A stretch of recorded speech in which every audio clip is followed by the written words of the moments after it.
Di tengah hutan basah Australia, terdengar suara yang tak biasa. Awalnya seperti kicauan burung biasa, lalu berubah jadi suara alarm mobil.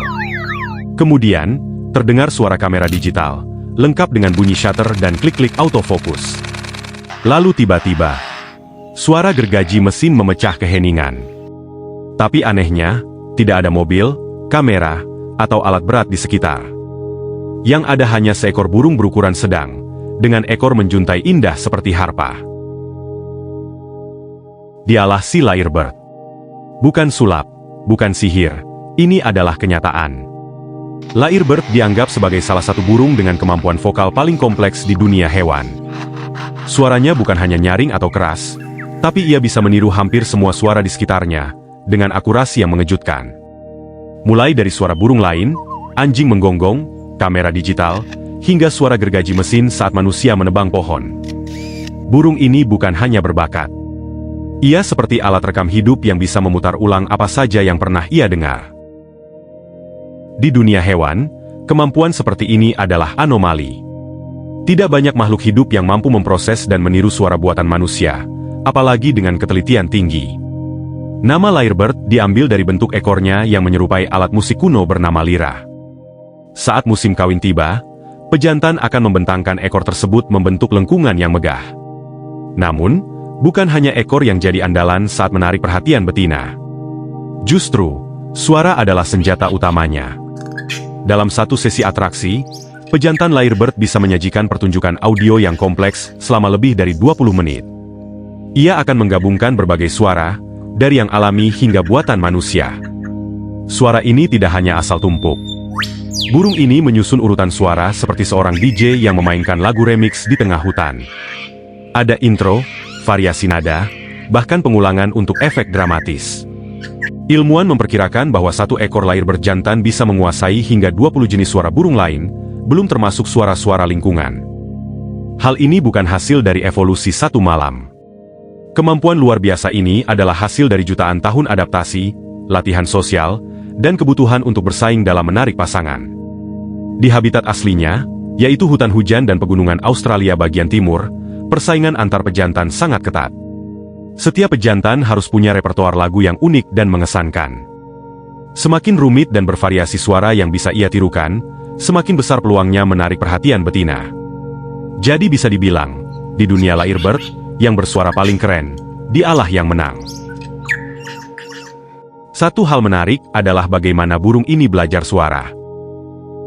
Layaknya bayi manusia yang belajar bicara, Lyrebird kecil mulai belajar sejak usia dini dengan meniru suara dari induk dan lingkungan. Ia akan menyimpan suara-suara tersebut dalam memorinya dan terus menyempurnakannya seiring waktu. Namun ada sisi lucu sekaligus mengkhawatirkan dari kemampuan ini.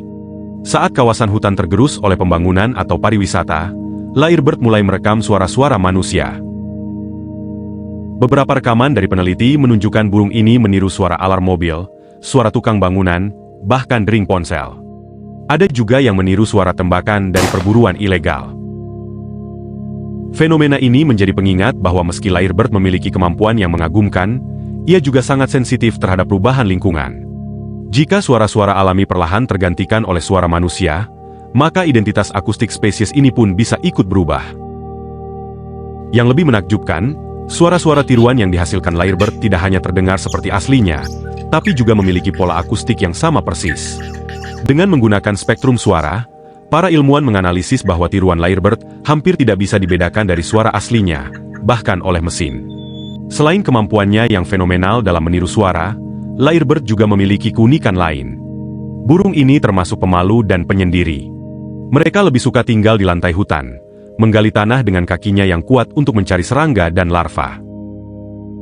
Mereka tidak sering terbang, dan lebih banyak berjalan atau melompat di antara semak belukar.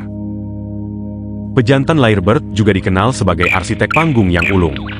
Sebelum pertunjukan dimulai, mereka akan membersihkan area tertentu di tanah, menciptakan semacam panggung kecil yang digunakan untuk menari sambil menyanyi. Ritual ini disebut display ground dan sangat penting dalam proses kawin.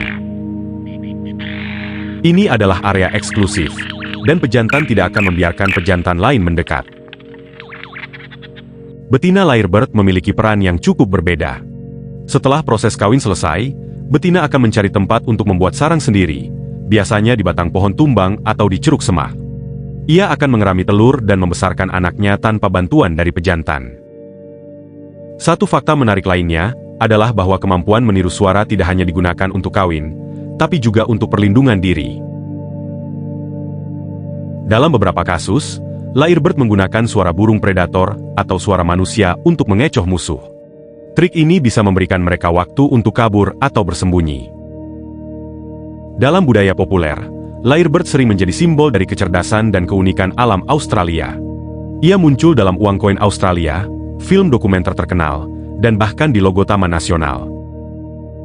Namun sayangnya, meskipun tidak termasuk hewan yang terancam punah secara global, lyrebird tetap menghadapi ancaman serius dari deforestasi dan hilangnya habitat.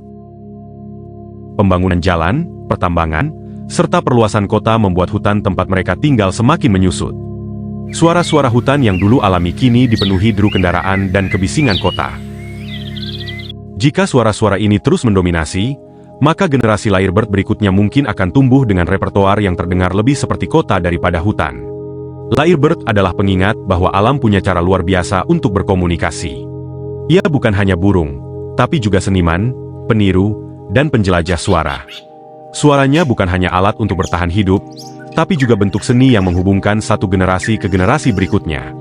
Bayangkan, di suatu sudut hutan Australia, seekor burung kecil sedang menyanyikan lagu yang ia dengar bertahun-tahun lalu. Lagu itu bisa jadi berasal dari suara burung lain, dari manusia, atau dari dunia yang perlahan berubah. Tapi selama lyrebird masih menyanyi, selama itu pula alam masih bercerita. Jadi, jika suatu hari kamu berada di hutan Australia dan mendengar suara yang aneh, jangan buru-buru cari sumbernya. Mungkin saja itu bukan kamera, bukan gergaji, atau ponsel. Bisa jadi, itu adalah suara dari burung peniru terbaik di dunia, si lyrebird, sang maestro suara dari rimba selatan.